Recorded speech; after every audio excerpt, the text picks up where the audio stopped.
Single mother সাক্ষী, তার ফুটফুটে বাচ্চার নাম ঈশানী। হঠাৎ ঈশানীকে অদৃশ্য আত্মা সম্মোহিত করে রহস্যময় গ্রামে নিয়ে যায়। যে গ্রামের গ্রাম প্রধান আদিমানবের কাছে ঈশানীকে সমর্পণ করতে হবে। আদিমানবের সাথে ঈশানীকে বিয়ে দেওয়া হবে, কেননা ঈশানীর শরীরে থাকা ম্যাজিক্যাল পাওয়ার আদিমানব সম্পূর্ণ শুষে নিয়ে নিজের জীবনের আয়ু কয়েক হাজার বছর বাড়াতে পারবে।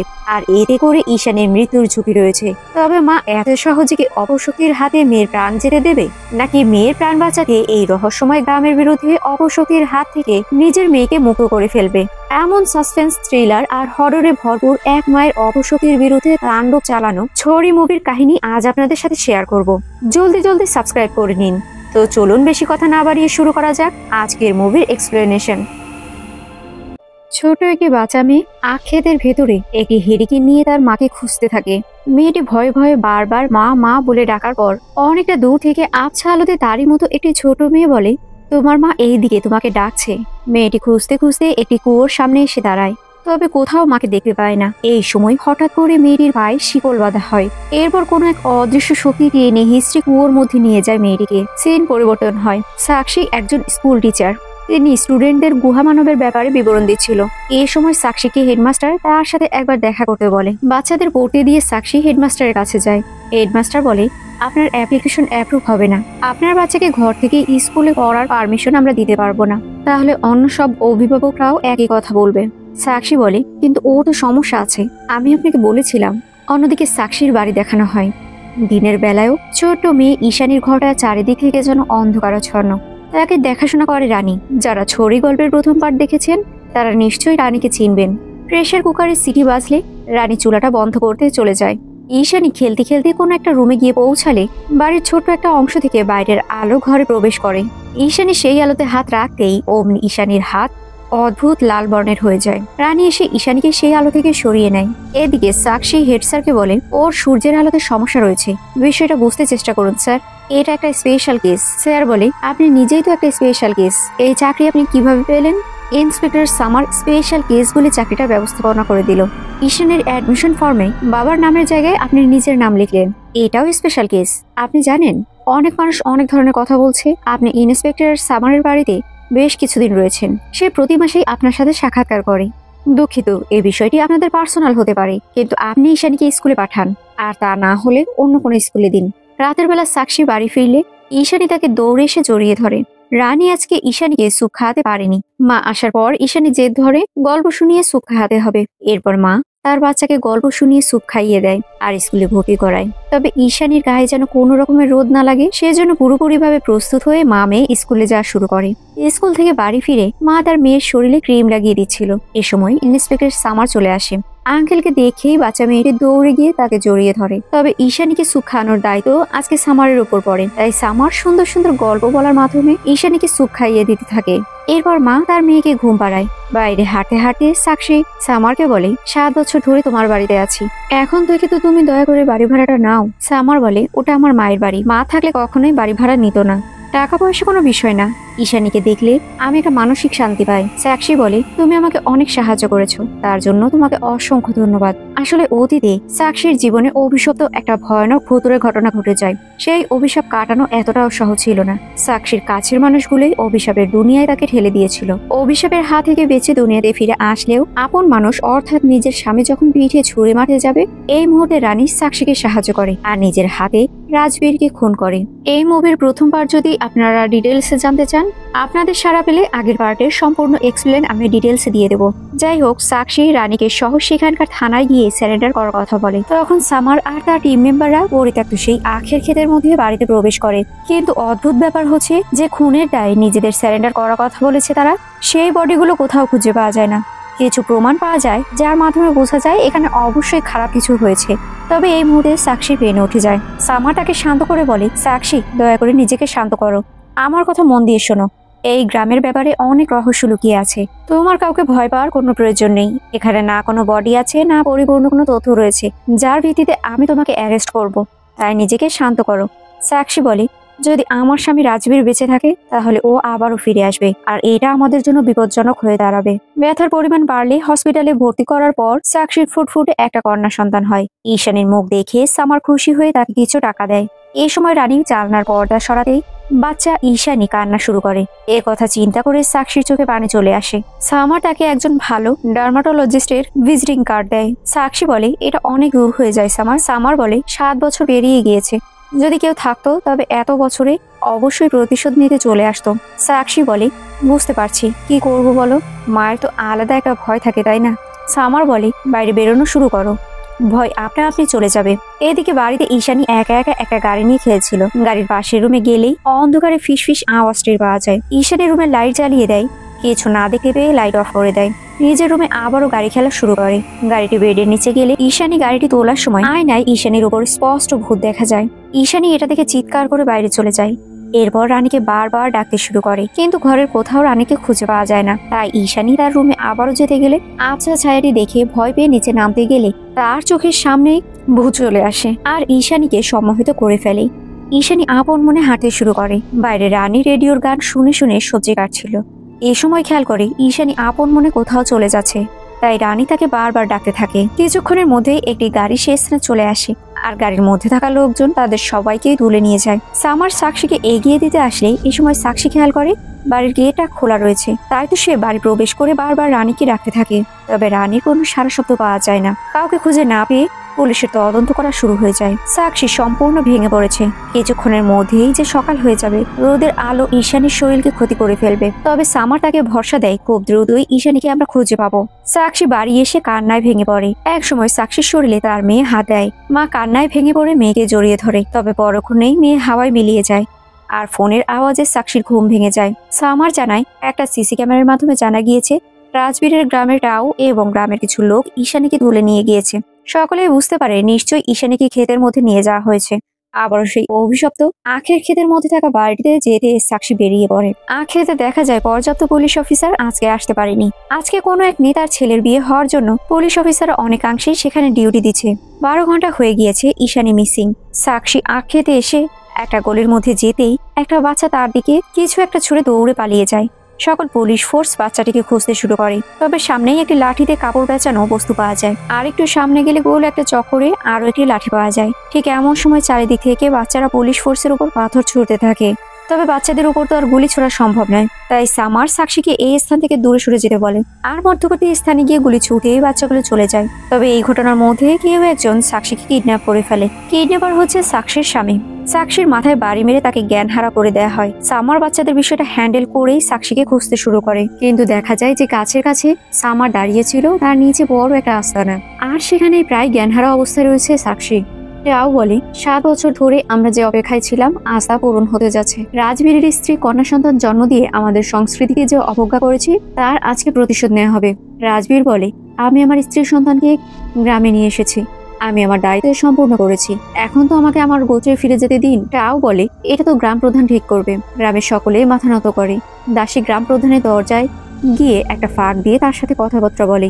দাসী রাওর কাছে এসে বলে প্রধান বিষয়টি মেনে নিয়েছে। এ কথায় গ্রামের সকলেই উৎসবে মেতে ওঠে। গ্রাম প্রধানের কর্মচারীরা বলে তাও বলে আজ থেকে 3 দিন পর্যন্ত না কেউ গ্রামে আসবে কিংবা না কেউ বাহিরে যাবে। যখন সবকিছু ঠিক হয়ে যাবে গ্রামে আবারও ফসলের উন্নয়নের বন্যা বয়ে যাবে। আমাদের সাথেই রাজবীরের স্ত্রী আর সন্তানকে আমরা নিয়ে যাব। তবে 3য় দিন আমাদের রীতি নেওয়াজ আমরা শুরু করে দেব। 3য় দিন রাজবীরের স্ত্রী সন্তানকে বলি দেওয়া হবে। তবে সন্তানের বলির আগে রাজবীরের জেদে স্ত্রীর মাথা কেটে গ্রাম প্রধানের সামনে সমর্পণ করা হবে। তবেই রাজবীরকে আমরা আমাদের গোত্রের সংযোগ করব। সাক্ষী কোনো মতে নিজের মুখ সরিয়ে সকলকে জিজ্ঞাসা করতে থাকে আমার ঈশানী কোথায়, আমার ছোট বাচ্চা মেয়েটি কোথায়? আর রাজবীর তোমার শরম লাগে না? নিজের পরিবারকে বলি দিতে চাচ্ছ, এতে তোমার কি মিলবে? রাজবীর বলে তুই যে আমার পরিবারকে বলি দিয়ে ফেলেছিস। সাক্ষী রাজবীরের সাথে জোরাজোরি করতে থাকলে চারপাশ থেকে যেন ভয়ঙ্কর সব আওয়াজ শুরু হয়। এই সময় গ্রাম প্রধানের দাসী এসে একটা মন্ত্র পড়ে কিছু একটা সাক্ষীর মুখে ছিটিয়ে দেয়।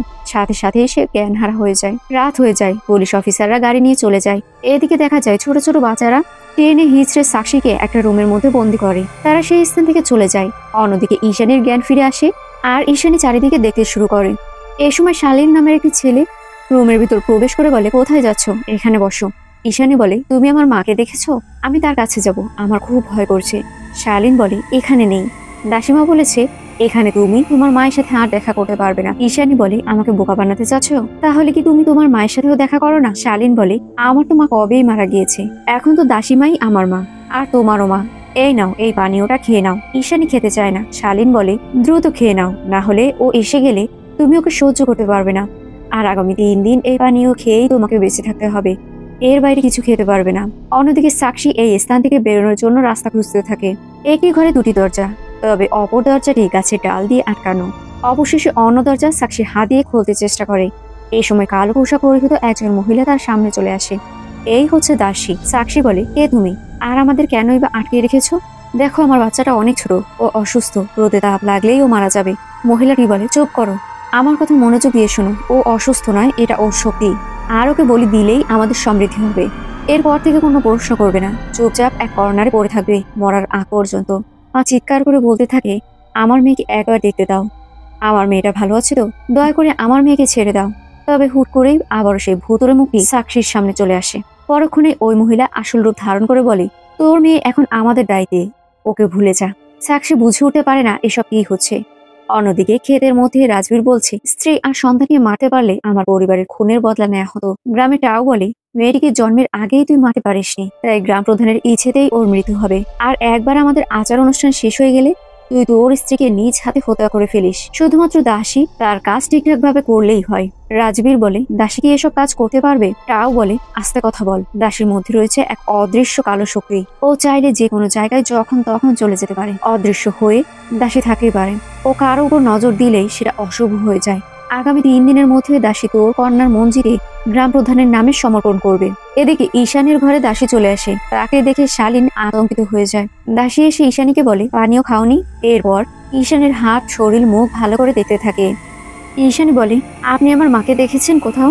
আমি অনেক খারাপ স্বপ্ন দেখেছি। আমার মাকে ভালো আছে? দাসী ঈশানীকে জোর করে পানীয় খাইয়ে দিয়ে সেখান থেকে বেরিয়ে পড়ে। দাসী অন্য একটা রুমে গিয়ে তাদের ভাষায় গ্রাম প্রধানকে ডাকতে শুরু করে। গ্রাম প্রধানের দরজা খুলে যায়। দাসী ভেতরে গিয়ে মাথা নত করে বলে, মেয়েটি ওষুধ খাওয়া শুরু করেছে। এরপর দাসী তাকে এক অদ্ভুত পানীয় খেতে দেয়, আর গজ গজ করে গ্রাম প্রধান সেই খাবার খেয়ে নেয়। এদিকে সাক্ষী আপন মনে কান্না করছিল। এই সময় এখানে যেন তাকে কেউ মা মা বলে ডাকছিল। মেয়ের ডাক অনুযায়ী মা তাকে খুঁজতে শুরু করে। রুমের যে পাশ দরজায় গাছপালা দিয়ে ঘেরা ছিল, সেই ডালপালাগুলো সরিয়ে অন্য এক গলিতে চলে যায়। সেখানে হাতের কাছে একটা টর্চ লাইট পায়। সামনে ঘন অন্ধকার গলি। ধীরে ধীরে অন্ধকার গলির মধ্য থেকে মা তার মেয়েকে খুঁজতে শুরু করে। হঠাৎ করেই একটা দরজায় মাকড়সার জালের মতো পেঁচানো কিছু সুতা দেখা যায়, আর সেখানেই আবারও সেই লাঠি পাওয়া যায়। মা সেই সুতোগুলো ছিঁড়ে সামনে এগিয়ে মেয়েকে খুঁজতে শুরু করে। তবে এতগুলি যেন মা হিমশিম খেয়ে যাচ্ছিল। এরপরে মনের জোর হারায় না। সামনে এগিয়ে গেলে দেখে ঈশানী তাকে দেখে দৌড় দিয়েছে। মা তার পিছু পিছু দৌড় দেয়। আসলে এসব মায়ের ভ্রম ছিল। বর্তমানে ঈশানীর রুমে অনেক ছেলেরা টর্চ লাইট নিয়ে এসে তার মুখের দিকে তাক করে আছে।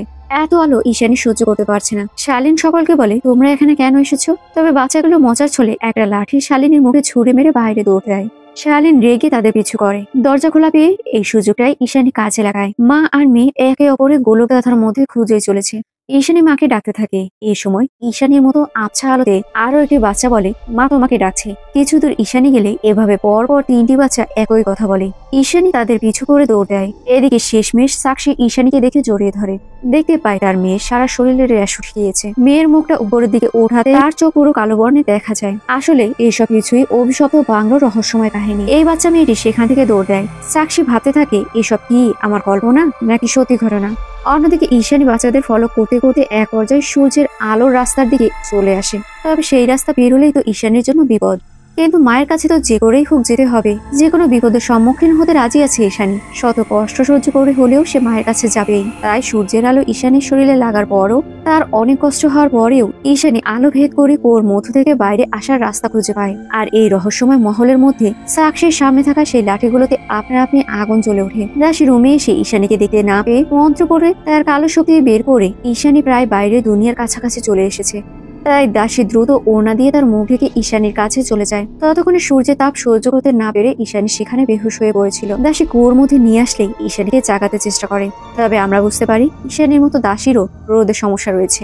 হার না মানা মা তার মেয়েকে খুঁজতে আবার নতুন একটা গলিতে প্রবেশ করে। দাসী একটা ওষুধ তৈরি করে। কাপড়ে মোড়ানো ঈশানীর উপর সেই পানিও ছিটিয়ে দেয়। এরপর ঈশানীর মুখে ওষুধের প্রলেপ লাগিয়ে দেয়। তবে দাসীর চেহারাও অবস্থা খারাপ। বাচ্চাটিকে ওষুধ লাগিয়ে দেওয়ার পর দাসী নিজ শরীরেও ওষুধ লাগায়। ততক্ষণে ঈশানীর জ্ঞান ফিরে এসেছে। দাসী তাকে আবারও জোর করে পানীয় খাইয়ে দেয়। এ সময় দরজায় কড়া নাড়ে রাও সাহেব। দাসী বলে, সবকিছু ঠিক আছে। রাও বলে, তোর এখন অনেক বয়স হয়ে গিয়েছে, তোর সেবা গ্রাম প্রধানের কাজে লাগে না।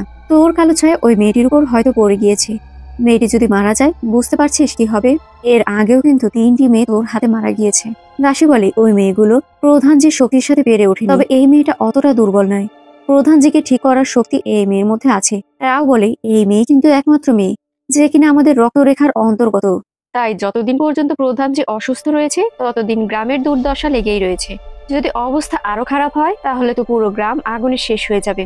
দাসী বলে চিন্তা করবেন না, প্রধানজির স্ত্রী আমি, তার প্রয়োজনীয়তা পূরণ করা আমার দায়িত্ব। পরদিন আখেতে সামার কনস্টেবলকে বলে একটা মেয়ে হারিয়ে গিয়েছে, এই বিষয় নিয়ে কারো কোনো মাথা ব্যথা নেই, তাই আমি ক্ষেতের মধ্যে প্রবেশ করব। যদি সকালে না ফিরে আসি তাহলে পুলিশ ফোর্সকে জানিয়ে দিও, যদি তারা পুলিশ হারানোর কথা শুনে কোনো তদন্ত চালু করে সেজন্য। সামার খুঁজতে খুঁজতে আখেতের মধ্যে একটি কুয়ো দেখতে পায়, যে কুয়োর মধ্যে প্রবেশ করার জন্য সিঁড়ি দেখা যাচ্ছে। এরপর সে নিচে নামে আর ছোট একটি দরজা দেখে সেখানে প্রবেশ করে।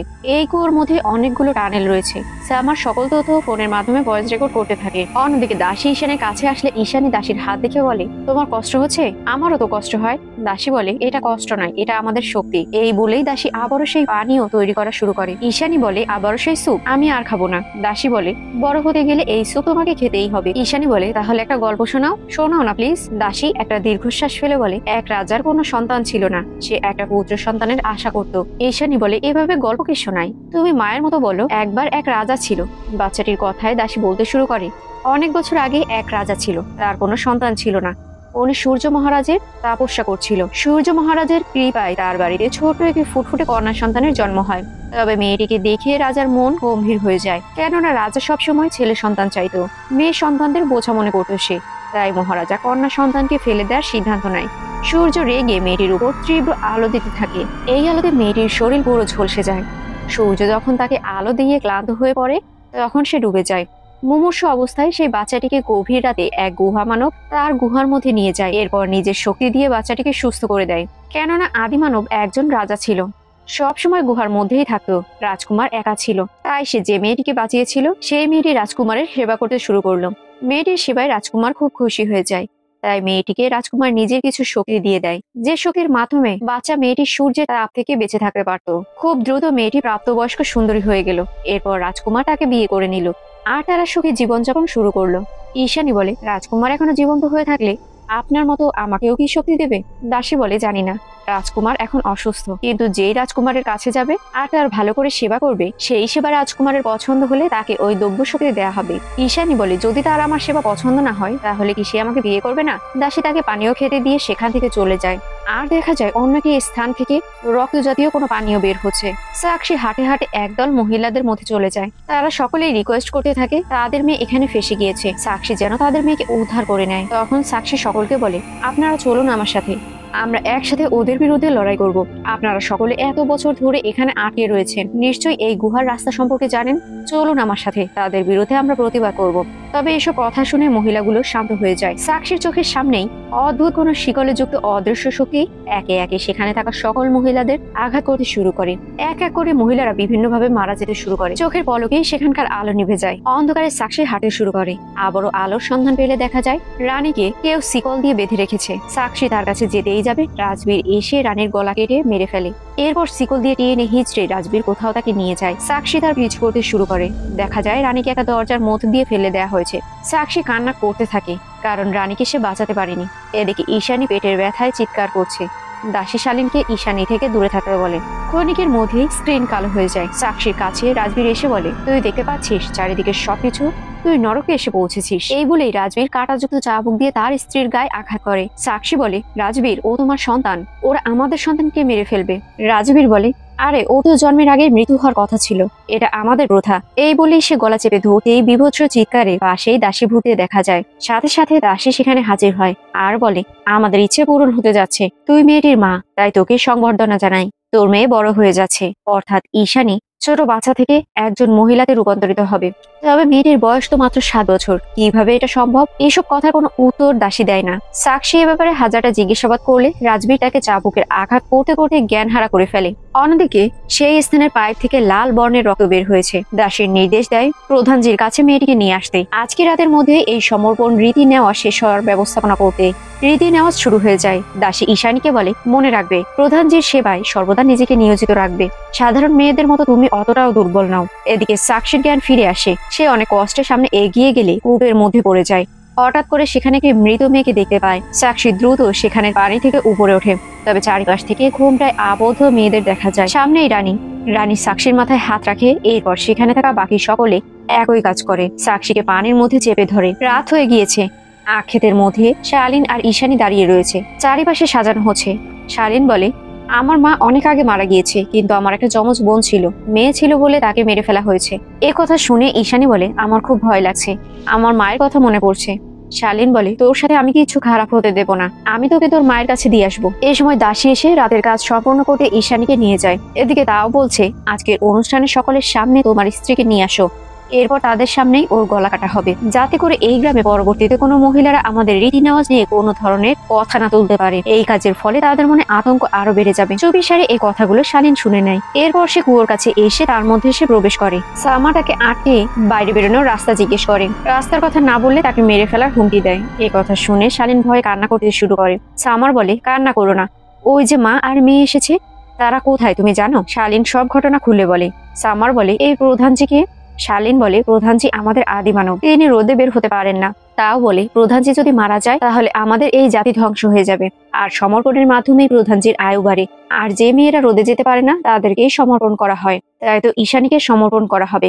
মুভির প্রথমে সমর্পণ বলতে আমরা বলি দেয়াকে ভাবলেও শালীন জানায় এই সমর্পণ হচ্ছে প্রধানজির সাথে ঈশানীর বিয়ে দেয়া। এই বিয়ের ফলে প্রধানজি ঠিক হয়ে যাবে, তবে ঈশানী বাঁচতে পারবে না, কারণ এর আগেও অনেকগুলো মেয়ে এভাবে মারা গিয়েছে। আমি ঈশানীর মাকেই খুঁজতে যাচ্ছিলাম। এরপর তারা দুজনেই রাজবীরকে ফলো করতে থাকে, কারণ রাজবীরকে ফলো করলে ঈশানীকে পাওয়া যাবে। এদিকে আনুষ্ঠানিকতা শুরু হয়। ঈশানীকে একটি পালকিতে করে কূপের মধ্যে নিয়ে যাওয়া হয়। কূপের কয়েকটি দরজা পার হয়ে শেষে একটি স্থানে ঢুকে পড়ে।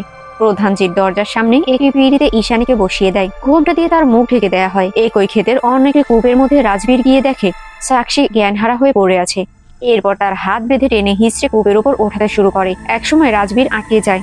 রাজবীর বলে, এই পরিস্থিতিতে তুই বেঁচে এখনো আছিস? সাক্ষী বলে, মরার কথা তো দূর, নিমিষেই যেন সাক্ষীর শরীরে এক অদৃশ্য শক্তি চলে আসে। আসলে হাজারো মায়ের শক্তি সাক্ষীর শরীরে প্রবেশ করেছে, যার জন্য সে ইচ্ছে মতো রাজবীরকে আঘাত করতে শুরু করে। এক পর্যায়ে তাকে মেরে ফেলা হয়। আর আমরা সাক্ষী পাশে রানীর মৃত আত্মাকে দেখতে পাই। এই মুহূর্তে সামার সেখানে চলে আসে। এরপর তারা ঈশানীকে বাঁচানোর সিদ্ধান্ত নেয়। অন্যদিকে একটা বাচ্চা ছেলে তাওকে এসে বলে, আমি একজন পুলিশ অফিসারকে এখানে আসতে দেখেছি। কথা শুনে গ্রামবাসী সকলে অফিসারকে খুঁজতে চলে যায়। সামার সাক্ষীকে বলে, আমি গ্রামবাসীকে দেখছি, তুমি ঈশানীকে খোঁজো। সাক্ষীকে অন্য রাস্তা দিয়ে শালীন ঈশানীর কাছে নিয়ে যাওয়ার কথা বলে। তারা চলে যায়। সামার গ্রামবাসীর সাথে মারামারি শুরু করে। অন্যদিকে গ্রাম প্রধানের আশার আওয়াজ শুনে সকল মেয়েরা কিছু প্রদীপ নিভিয়ে দেয়। প্রধান যে দরজা খোলে, দাসী ঈশানীকে সেখানে প্রবেশ করতে বলে। ঈশানী যেতে গেলে ভয়ঙ্কর কিছু দেখে আবারও ফিরে আসে। দাসী বলে, ভয় পেও না, তোমাকে শক্তি পেতে হলে তার কাছে যেতে হবে। ঈশানী বলে, আপনিও আমার সাথে চলুন না প্লিজ। দাসী তাকে নিয়ে প্রবেশ করতে গেলে গ্রাম প্রধান দাসীকে ঠেলে ফেলে দেয়। ঈশানী রেগে বলে, তাকে ফেলে দিলেন কেন? সে আমার দাসীমা, তার কাছে অনেক শক্তি আছে। এ কথাগুলো যেন দাসীর মনে গেঁথে যায়। নিমিষের মধ্যেই দরজা আটকে যায়। সাক্ষী যে প্রধানজির কুয়োতে পৌঁছে গিয়েছে এ বিষয়টা দাসী নিজ চোখে দেখে নেয়।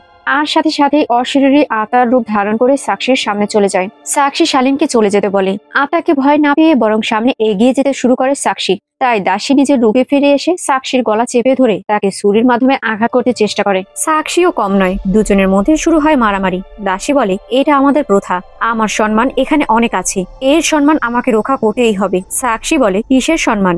তোমাকে এখানে সবাই দাসী নামে চেনে, তুমি দাসী কথাটার মানে বোঝো? এই বলে সজোরে একটা ধাক্কা দিয়ে ফেলে দেয়। অন্য সকল মহিলারা সেখান থেকে চলে যায়। দাসী চাকু হাতে নিলেই সেখানে কিছু অদৃশ্য আত্মা দেখা যায়। সাক্ষী বলে, প্রধান নামে তোমার হাত পা বেঁধে রাখা হয়েছে, তোমাকে দুর্বল করে দেয়া হয়েছে। দাসী বলে, যারা মরে যায় তারা দুর্বল, আমি দুর্বল নই, আর তোর মেয়েও দুর্বল নয়। সাক্ষী বলে, কমজোর তো তোর প্রধান, ওকে বাঁচানোর জন্য আমার মেয়েকে তোর মতো দাসী বানাবো নাকি? এই সময় ভিতর থেকে ঈশানের চিৎকার শুনে সকল আত্মার শক্তি মিলে দাসীকে ধাক্কা দিয়ে দরজা খোলার চেষ্টা করে। কয়েক শত মায়ের চেষ্টায় দরজাটি অবশেষে খুলে যায়। তবে রুমের মধ্যে কোথাও ঈশানীকে খুঁজে পাওয়া যায় না। এক পাশে একটা বক্স দেখে মা সেই বক্সের মধ্যেও খুঁজতে শুরু করে। সেখানে হাত পা বাঁধা অবস্থায় ঈশানীকে পাওয়া যায়। মা মেয়ে একে অপরকে জড়িয়ে ধরে কান্না শুরু করে। মেয়েকে এখান থেকে নিয়ে যেতে গেলে সাক্ষীর চেহারার মতো হুবহু একটি মেয়ে এসে বলে, তুই বাঁচতে পারবি না, বাঁচতে চাইলে আমাদের অনুসরণ কর। এই বলেই সাক্ষীকে ধাক্কা দিয়ে ফেলে সেই বক্সের মধ্যে ঈশানীকে রাখে। সেখানে আরো ঈশানীর মতো 3টা বাচ্চাকে দেখা যায়। এরপর বক্সটি আটকে ফেলা হয়। সাক্ষী বক্সটি আবার ওপেন করে এবং দেখা যায় সেখানে গুহামানব রয়েছে। তিনি ফু দিয়ে সাক্ষীর মুখে কিছু একটা ছিটিয়ে দেয়, যার জন্য সে পরিষ্কার কিছু দেখতে পাচ্ছিল না। তবে মেয়ের হাত সে ছাড়ে না, কিন্তু গুহামানব ঈশানীকে সম্মোহিত করে সেখান থেকে নিয়ে চলে যায়। এরপর গুহামানব নিজের মন্ত্রের মাধ্যমে ঈশানীর কাছ থেকে এক ধরনের শক্তি শোষণ করতে থাকে। আবছা আলোতে এসব দেখেও সাক্ষী এগিয়ে যেতে পারছিল না। ঠিক এই মুহূর্তে দাসীর অদৃশ্য শক্তি এসে পড়ায় গুহামানব তার রীতি বন্ধ করে দেয়। দাসী তার নিজের শক্তি দিয়ে গুহামানবের শরীরকে প্রতিহত করতে শুরু করে। এর মধ্যে ঈশানীর জ্ঞান ফিরে আসে। দাসী তার সর্বস্ব শক্তি দিয়ে গুহামানবের সাথে লড়াই করতে শুরু করে। গুহামানব ঠাস করে পড়ে যায় আর সেই স্থান থেকে চলে যায়। তখন দাসী আসলে ঈশানী তাকে জড়িয়ে ধরে। দাসী বলে, আর কোনো মেয়ে দাসী হবে না। বাইরে মারামারির মধ্যে পুলিশ ফোর্স এসে গ্রামের সকলকে ধরে নিয়ে গিয়েছে। ভোরের আলো ফুটে দাসী তার আঁচলের ছায়া দিয়ে ঈশানীকে কুয়োর উপরে নিয়ে একটি পালকিতে বসিয়ে দেয়। সাক্ষী বড্ড ক্লান্ত হয়ে পড়েছে। এ সময় তার পায়ে শিকল বাঁধা কুয়োর মধ্য থেকে টান মারে। সাক্ষী নিজের সর্বস্ব দিয়ে চেষ্টা করে। এরপর দাসীকে উদ্দেশ্য করে বলে, একে ছেড়ে দিলে ও আবারও ফিরে আসবে, ওকে শেষ করতেই হবে। দাসী মাথা নাড়িয়ে হ্যাঁ বলে। ঈশানী তার মাকে ডাক দেয়। সাক্ষী তার মেয়ের শেষ ভরসা হিসেবে দাসীর দিকে অবলক ভাবে তাকায়। এরপর গুহামানবকে শেষ করতে গুহার মধ্যে চলে যায়। মুভির কাহিনী এখানেই শেষ হয়ে যায়। সো ভিউয়ার্স, ভিডিওটি কেমন লাগলো? ভিডিওটি ভালো লাগলে লাইক, কমেন্ট, শেয়ার এবং সাবস্ক্রাইব করবেন। আর এতক্ষণ সাথে থাকার জন্য অসংখ্য ধন্যবাদ।